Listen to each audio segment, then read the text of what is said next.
Salut les gens, aujourd'hui c'est le 1er avril, alors voici un épisode détente avec un simple top 10 de mes séries de Japanimation préférées. Du coup, je ne compte pas les films d'animation, alors ne vous étonnez pas si aucun Ghibli n'apparaît dans la liste. C'est jamais évident de faire un top, même subjectif, car il y a énormément d'animés que j'aime beaucoup. Pour les départager, je me suis posé cette question. Quels animés je pourrais regarder en boucle sans jamais m'ennuyer? C'est pourquoi j'ai écarté certaines séries que je trouve pourtant excellentes, comme Kill la Kill, Mawaru Penguin Drum ou encore Vision d'Escaflowne. Numéro 10. Ki the Metal Idol.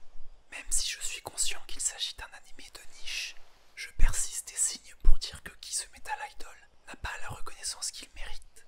J'ai été profondément touché par ses personnages, son histoire et sa fin, et c'est pour ça que j'aimerais qu'il soit davantage connu.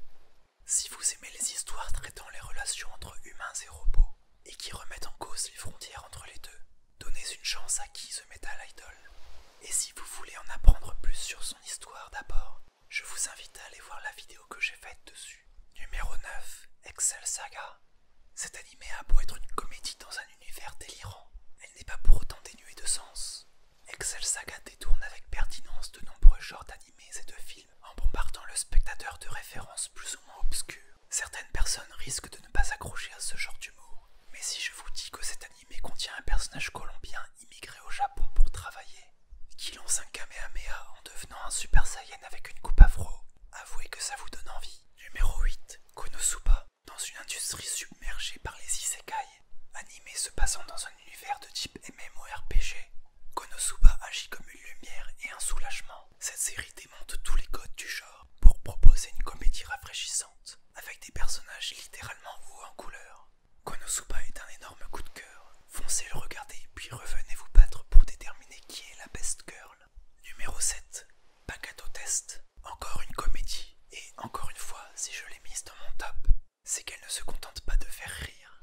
Bakato Test dénonce le système compétitif de l'éducation japonaise, en suivant une classe de losers qui détournent les règles à leur avantage pour tenter de battre les classes au-dessus d'eux. Après, ça reste avant tout une comédie, avec de nombreuses références et parodies qui parleront à tout fan de Japanimation. Numéro 6. Shimoseka. Cette série prouve qu'on peut avoir comme sujet principal le ecchi et avoir un propos pertinent. Shimoseka se sert de ce thème pour véhiculer un message contre la censure, contre l'extrémisme dans les deux camps qui s'affrontent et pour l'éducation sexuelle. Je développe cette idée dans une vidéo consacrée à cet animé car j'ai envie que les gens voient plus loin que les blagues de cul qu'il contient. Et en plus d'un message intéressant, Shimoseka fait passer un bon moment. Numéro 5. Après la pluie. Je l'ai découvert très récemment et j'en suis directement tombé amoureux. Ça fait longtemps que je ne me suis pas autant intéressé à un animé de romance. Après la pluie est aussi agréable à suivre qu'à regarder. On sent qu'un soin tout particulier est apporté à chaque scène. Et la façon dont est traitée la relation entre une lycéenne et un quarantenaire est très juste. Même si cet animé vient de sortir, je ne pouvais pas ne pas l'inclure dans ce top. Numéro 4. Working. Vu que le personnage qui me sert de mascotte vient de cet animé et que c'est le sujet de la toute première vidéo que j'ai faite, vous vous doutez bien qu'il tient une place importante dans mon cœur. Working est une comédie romantique sincère et touchante. Je pense que n'importe qui peut s'identifier ou s'attacher à un de ces personnages, derrière leurs caractéristiques volontairement exagérées pour leur côté comédie. Chacun d'entre eux cache une profondeur subtile, que ce soit le mec lambda qui nourrit une passion que personne ne comprend, une fille au caractère enfantin qui complexe sur son physique, un homme incapable d'être honnête avec ses sentiments à qui on a collé une étiquette à cause de son apparence, une ancienne délinquante qui essaye d'associer ses valeurs à celles du monde du travail, une mineure en fugue parce qu'elle n'arrive pas à communiquer avec sa mère, ou encore une jeune fille souffrant d'un traumatisme qui l'handicape dans ses relations sociales à cause d'un parent irresponsable. Regardez Working, c'est très bien. Numéro 3. Kiseiju Parasite. Cet animé est la définition même de comment faire du neuf avec du vieux. Dans une industrie bourrée d'histoires et de personnages vus et revus, ça fait du bien d'avoir quelque chose de différent. Pourtant, le scénario de Kiseiju est celle de la quête du héros classique. Mais la façon dont il est raconté, les messages qui sont transmis et la qualité des personnages qui sont présentés font de cet animé l'un des plus intéressants de ces dernières années. Numéro 2. Madoka.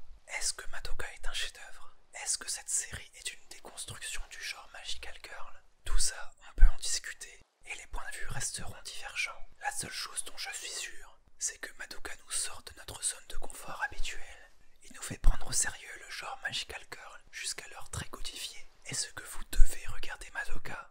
Absolument. Numéro 1. Évangélion. Dans la Japanimation, on peut trouver des séries excellentes, des séries coup de cœur, des plaisirs coupables, des séries qui nous touchent ou qui nous font rêver. Évangélion est une série qui change notre regard sur la Japanimation.